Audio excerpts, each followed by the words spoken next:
Un cours en miracles, version intégrale, 103, chapitre 13.5. Le monde non coupable. 5. Les deux émotions.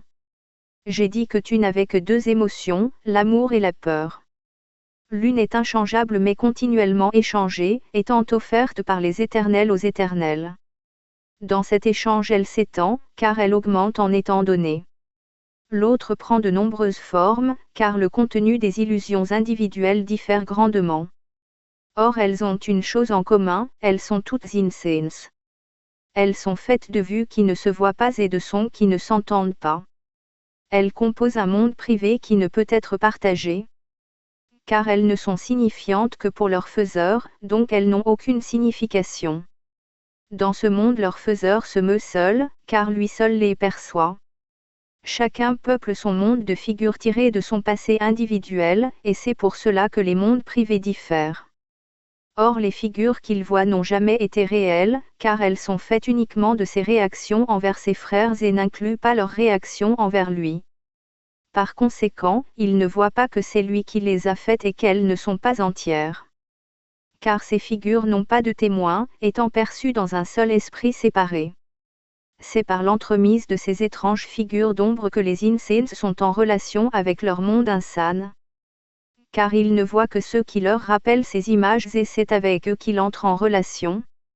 Ainsi ils communiquent avec ceux qui ne sont pas là, et ce sont eux qui leur répondent. Et personne n'entend leurs réponses, sauf celui qui les a appelés, et lui seul croit qu'ils lui ont répondu. La projection fait la perception, et tu ne peux pas voir au-delà. Tu as attaqué ton frère maintes et maintes fois, parce que tu voyais en lui une figure d'ombre dans ton monde privé.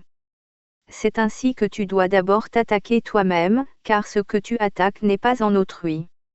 Cela n'a de réalité que dans ton propre esprit, et en attaquant les autres tu attaques littéralement ce qui n'est pas là. Ceux qui délirent peuvent être très destructeurs, car ils ne reconnaissent pas qu'ils se sont condamnés eux-mêmes. Ils ne souhaitent pas mourir, et pourtant ils ne veulent pas lâcher prise de la condamnation. Ainsi ils se séparent dans leur monde privé, où tout est désordonné, et où ce qui est au-dedans semble être au-dehors. Or ce qui est au-dedans, ils ne le voient pas, car ils ne savent pas reconnaître la réalité de leurs frères. Tu n'as que deux émotions, mais dans ton monde privé tu réagis à chacune d'elles comme si c'était l'autre. Car l'amour ne peut pas demeurer dans un monde à part, où quand il vient il n'est pas reconnu.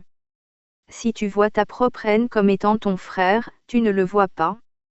Chacun s'approche de ce qu'il aime, et recule devant ce qu'il craint. Or tu réagis à l'amour avec crainte, et tu t'en éloignes. Pourtant la peur t'a tiré, croyant que c'est l'amour, tu l'appelles à toi. Ton monde privé est rempli des figures de la peur que tu y as invitées, et tout l'amour que t'offrent tes frères, tu ne le vois pas. Quand tu regardes ton monde les yeux grands ouverts, il doit te venir à l'esprit que tu t'es retiré dans l'insanité. Tu vois ce qui n'est pas là, et tu entends ce qui ne produit pas de son. Tes manifestations d'émotions sont l'opposé de ce que sont les émotions. Tu ne communiques avec personne et tu es aussi isolé de la réalité que si tu étais seul dans tout l'univers.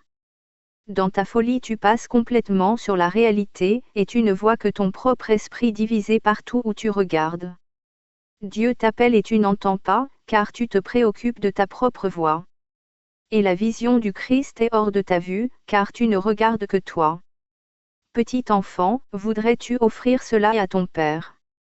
Car si tu l'offres à toi-même, tu l'offres à lui. Et il ne le rendra pas, car cela est indigne de toi parce que c'est indigne de lui. Or il voudrait t'en délivrer et te rendre libre. Sa saine réponse te dit que ce que tu t'es offert n'est pas vrai, mais son offrande pour toi n'a jamais changé. Toi qui ne sais pas ce que tu fais, tu peux apprendre ce qu'est l'insanité, et regarder au-delà. Il t'est donné d'apprendre comment nier l'insanité et sortir en paix de ton monde privé. Tu verras tout ce que tu as nié en tes frères pour l'avoir nié en toi-même. Car tu les aimeras, et en t'approchant d'eux, tu les attireras vers toi, les percevant comme des témoins de la réalité que tu partages avec Dieu. Je suis avec eux comme je suis avec toi, et nous les tirerons de leur monde privé, car de même que nous sommes unis, de même nous voudrions nous unir à eux. Le Père nous accueille tous dans la joie, et c'est la joie que nous devrions lui offrir. Car chaque fils de Dieu est à toi donné, à qui Dieu s'est donné lui-même. Et c'est Dieu que tu dois leur offrir, pour reconnaître le don qu'il t'a fait. La vision dépend de la lumière. Tu ne peux pas voir dans les ténèbres. Or dans les ténèbres, dans le monde privé du sommeil, tu vois en rêve bien que tes yeux soient fermés. Et c'est là que ce que tu vois, tu l'as fait. Mais lâche prise des ténèbres et tout ce que tu as fait, tu ne le verras plus, car la vue de cela dépend du déni de la vision. Or il ne s'ensuit pas qu'en niant la vision tu ne puisses pas voir. Mais c'est ce que fait le déni, car par lui tu acceptes l'insanité, croyant que tu peux faire un monde privé et gouverner ta propre perception. Or pour cela, la lumière doit être exclue. Les rêves disparaissent quand la lumière est venue et que tu peux voir.